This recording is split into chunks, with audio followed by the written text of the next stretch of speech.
सर्वमंगल मांगल्ये शिवे सर्वार्थसाधिके शरण्ये गौरी नारायणी नमोस्तुते।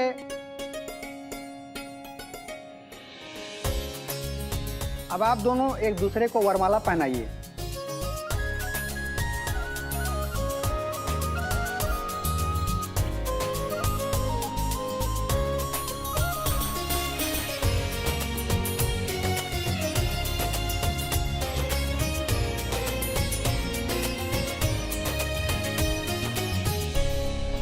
हे माँ संतोषी, हम दोनों को आशीर्वाद देना कि हम हर जन्म में एक दूसरे के साथ रहें और आने वाली हर मुश्किल का सामना कर सकें।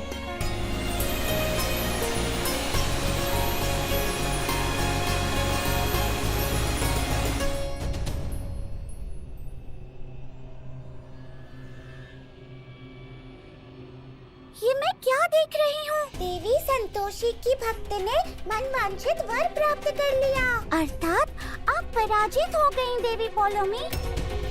हाँ, देखो ना रंगीनी, देवी संतोषी और उनकी भक्त के समक्ष देवी पोलोमी का प्रभाव दुर्बल पड़ रहा है। मुझे तो बड़ा कष्ट हो रहा है। कितनी असहाय सी लग रही है देवी पोलोमी। मूर्ख हो तुम दोनों।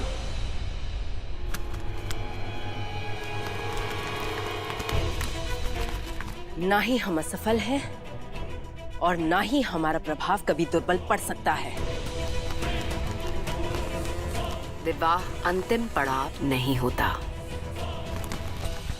किसी भी कन्या के वास्तविक जीवन का प्रारंभ उसके विवाह के पश्चात ही होता है। देवी संतोषी की भक्त प्रसन्नता की डोली चढ़कर कष्टों के वन में प्रवेश कर रही है।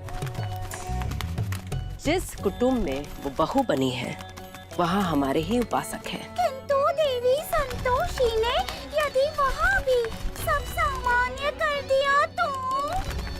देवी पोलोमी ने कहा ना, हम दोनों मूर्ख हैं, तो ये मूर्खता भरा प्रश्न क्यों कर रही है? बस इतना ज्ञात होना चाहिए हमें कि देवी पोलोमी देवी संतोषी से अधिक शक्तिशाली है और अंत में वही जीतेंगी। तुम दोनों के जीवन में अनेक कठिन परिस्थितियां आएंगी, किंतु प्रेम, धर्म और व्रत से तुम उनका सामना करना और विजयी होना। सदैव प्रसन्न रहो, कल्याण हो। अब आप दोनों फेरे शुरू करिए। मंगलम भगवान विष्णु मंगलम। बहुत बढ़िया।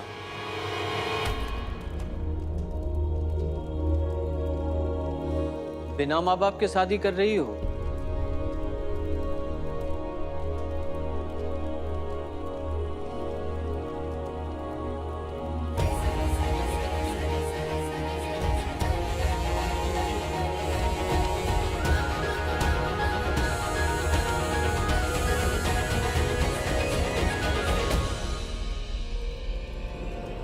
काजी,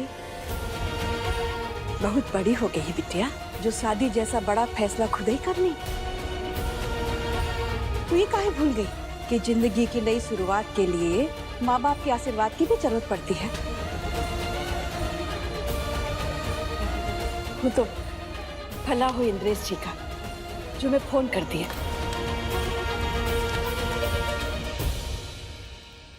वरना तुम तो घर छोड़ के चली आई थी बिना कुछ बोले। कोनो बात नहीं अर्चना जी। अरे बेटी ने नहीं बताया तो क्या हुआ, दामाद जी ने तो हमें बता दिया ना। सॉरी पापा, सॉरी माँ, वो इंद्रेश ने इतनी जल्दी जल्दी सब कुछ किया ना। कोनो बात नहीं बेटा, खुशी की बात ये है कि हम लोग सही समय पर आ गए।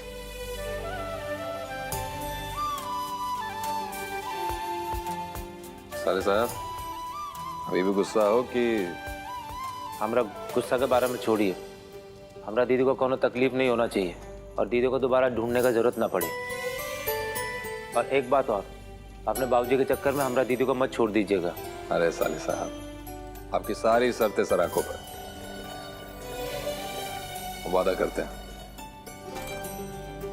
कि स्वाति को कभी कोई तकलीफ नहीं होगी। हमको बहुत गुस्सा था, आपका और जीजा जी का शादी को लेके, लेकिन आपके प्यार ने हमारे गुस्से को हरा दिया। चल पगला, बड़ा है गुस्से वाला।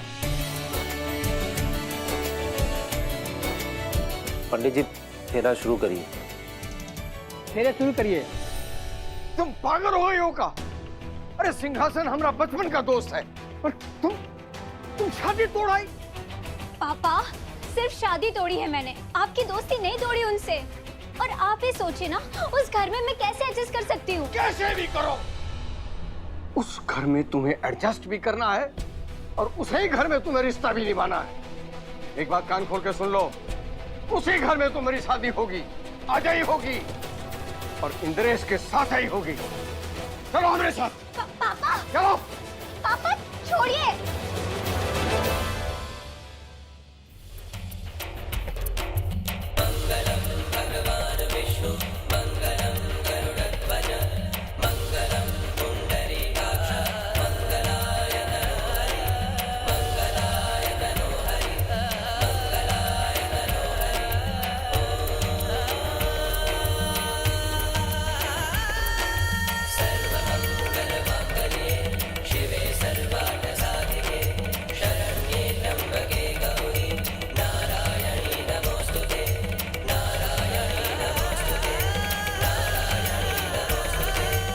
सातवां और अंतिम फेरा संपन्न हुआ।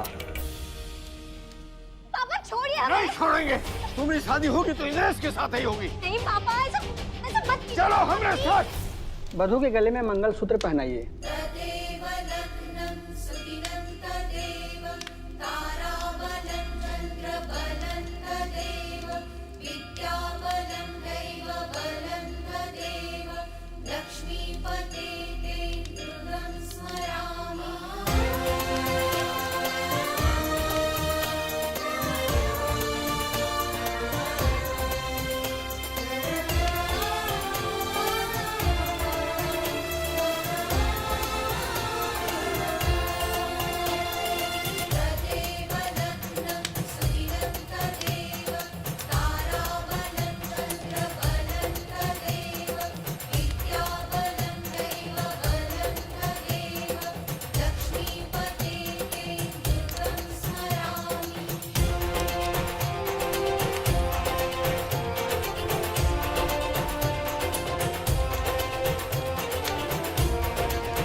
इसी के साथ विवाह संपन्न हुआ।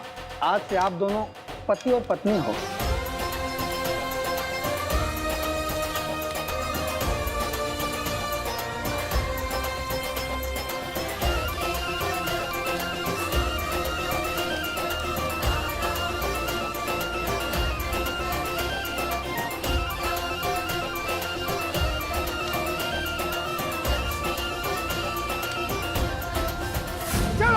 छोड़िए पापा। पापा आप ठीक तो है ना? हम ये सोच रहे थे कि अगर तुम इंद्रेश के साथ शादी नहीं करना चाहती हो तो हम तुम्हारी शादी जबरन क्यों कराएं? ठीक है, सिंहासन हमारा पुराना दोस्त है, लेकिन पुरानी दोस्ती के खातिर हम तुम्हारे सपनों की बलि तो नहीं चढ़ा सकते ना। यही सोच रहे थे हम। पापा हाँ? आप ठीक तो है ना? हम ठीक है, ठीक है, हम ठीक है।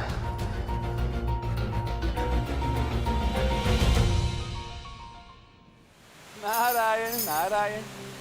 माते, इस दृश्य को देखकर यदि देवी पौलमी अपनी नकारात्मक और प्रतिशोधी भावनाओं को त्याग दे तो कितना उत्तम होगा। माते, माते, क्या देवी पौलमी के मन में ये विचार कभी नहीं आएंगे कि मनुष्य ने अपने प्रेम, निष्ठा और समर्पण के भाव से मंगलसूत्र को इतना शक्तिशाली बना दिया है कि भोलेनाथ के भक्त ने जैसे ही उसे अपनी जीवन संगिनी को पहनाया, समस्त नकारात्मक शक्तियां नष्ट हो गई। माते, और देखिए माते, उस कन्या का पिता ये कितने सामान्य हो गए हैं।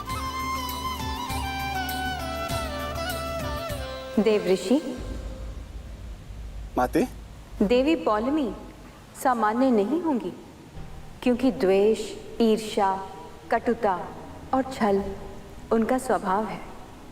इस समय तो वो प्रतिशोध की ज्वाला में व्याकुल हो रही होंगी। नारायण नारायण, उचित कह रही हैं आप माते। तरंगिनी, देवी पौलोमी को देखकर मुझे भय क्यों लग रहा है? क्योंकि इस समय वो अत्यधिक क्रोध में है। तुम उनके समक्ष जाना भी मत, अन्यथा वो तुम्हें भस्म कर सकती हैं।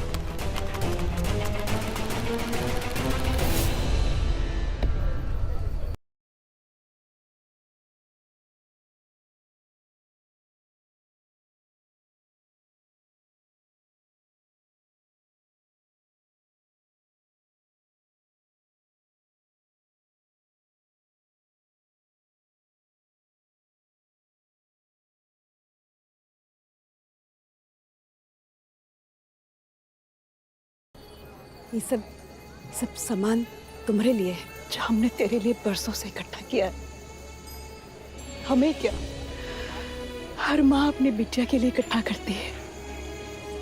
ऐसा मत देख बेटा, ऐसा बोलते हैं कि जिस लड़की को विदाई के समय मायके से ही नहीं मिलता ना, समझो उसे अपने माँ बाप का आशीर्वाद नहीं मिला। बेटे, इसे हमारा आशीर्वाद, शुभकामनाएं समझ के रख ले और खुश रहे, हमेशा खुश रहे। माँ, पापा, आप दोनों के लिए हमारी खुशियों से बढ़कर कब हो कुछ नहीं रहा। थैंक यू, हमको समझने के लिए भी और हमारा साथ देने के लिए भी। दामाद जी, हम जानते हैं कि आपके बाबूजी आपके और स्वाति के इस रिश्ते के खिलाफ थे। ऐसे में अगर आप चाहें तो हमारे साथ रह सकते हैं। अब वो घर भी आप ही का घर है। नहीं पापा, हर लड़की का सपना होता है कि शादी के बाद अपने ससुराल में रहे। हमरा भी है, इसलिए हम वहाँ ही रहेंगे। और जैसे हर लड़की का सपना होता है कि वो शादी के बाद अपने पति के घर में रहे, वैसा ही हर लड़के का भी सपना होता है कि वो अपनी बीवी के सारे सपने पूरे करे, कोई अधूरा ना छोड़े। पापा, स्वाति और हमारी चिंता बिल्कुल मत करिए, हम दोनों एक दूसरे के साथ हैं।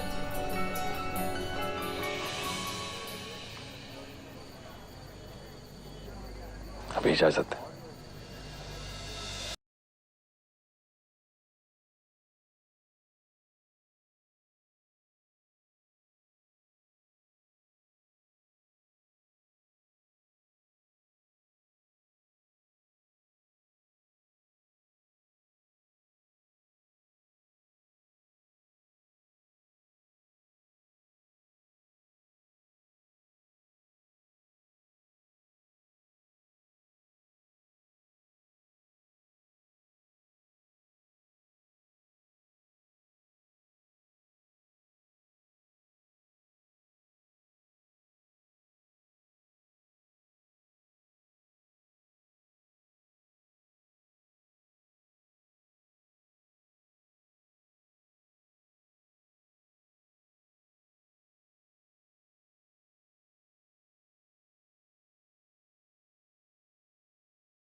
बताओ, ये बित्ते भर की लौंडिया और ये गज भर की जबान फौजी को यहाँ आगे प्रवचन सुना गई और फौजी चुपचाप सुन लिए।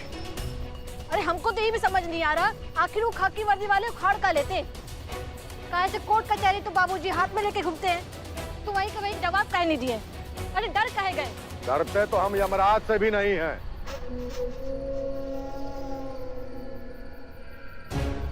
गलती हमारे बेटवा की थी, इसलिए शांत रहे। वो प्रेम लीला का रास न रचाया होता तो सारा कार्यक्रम बिना किसी परपंच के तय हो गया होता।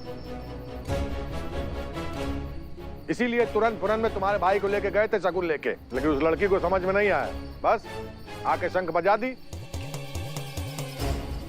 शांति से बात की होती तो बात बनती। बाबूजी हम तो कहते हैं जो हुआ सो हुआ, अब उठा लाइए वो लड़कियां को और करा दीजिए इंद्रेश भैया से ब्याह।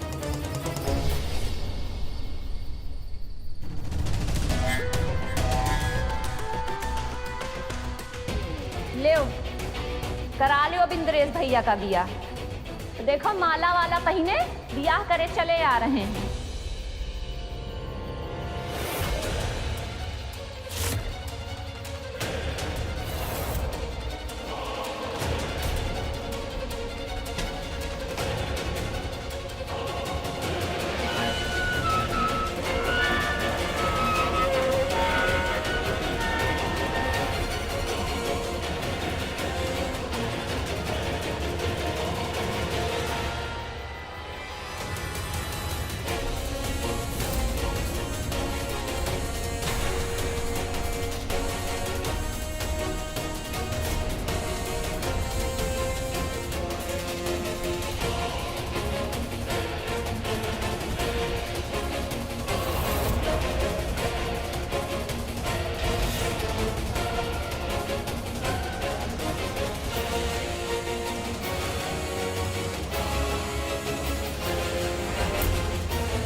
क्या नौटंकी है रे?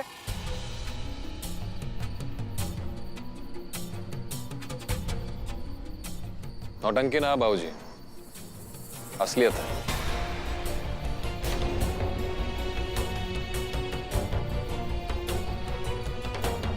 चलो स्वाति।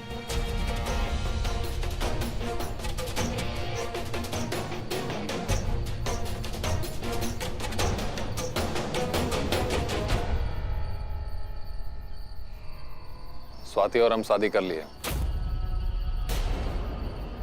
और वैसे भी वो निधि तो मुंह पर मना करके चली गई, तो हम क्या हैं? वो मना करके चली गई तो इस सड़क छाप को लाके सामने खड़ा कर दिया है? बोल रहा शादी कर ली है। अरे घर परिवार समाज सबकी इज्जत बेच आया है का रे? छिछोरी लड़की से रिश्ता करके समाज में तू करवाएगा? बाबूजी छिछोरी ना आई है और ना ही सड़क छाप है। आप इसके पिताजी से मिल चुके हैं, अच्छे परिवार से है। उस नलकूप विभाग से भी मिल चुके हैं और इसको भी अच्छी तरीके से पहचान चुके हैं, इसीलिए कह रहे हैं बेटा, ऐसे दाना डाल के अमीर लौंडों को फंसाने वाली को दुनिया घटिया और टुच्चा ही कहती है। बाबूजी मत भूलिए, हम हमारी पत्नी है। तो तुम भी ना भूलो है इंद्रेश, प्रेम विवाह करने वाला आज तक खानदान में कोई नहीं हुआ, और जब अनर्थ कर ही दिया है तो एक काम कर, घर से निकल जा। चल जा।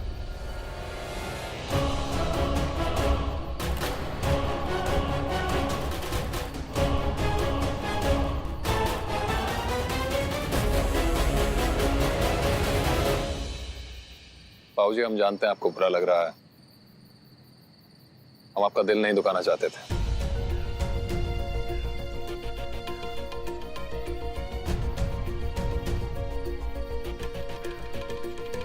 आप कर दीजिए हमें और अपना लीजिए रिश्ता।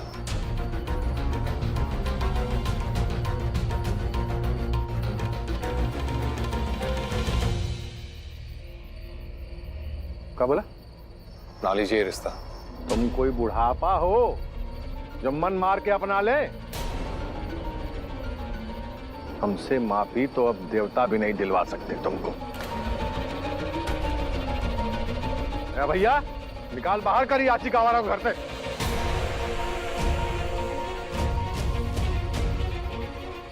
बाबूजी आप शांत हो जाइए, अंदर बैठ के आराम से बात करते हैं ना। क्या बात करेंगे? क्या बात करें बेशरम से? ये बेशरम तो यही बोलेगा ना कि बाबूजी हम जोरू के गुलाम हो गए, अंदर आ जाए तब।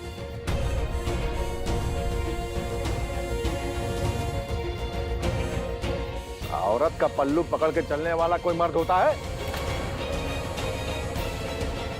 हमारा खोपड़ी का नस फट रहा है तो भगाओ यहाँ तक। बाबूजी आप शांत हो जाइए। कहीं नहीं जाने वाले।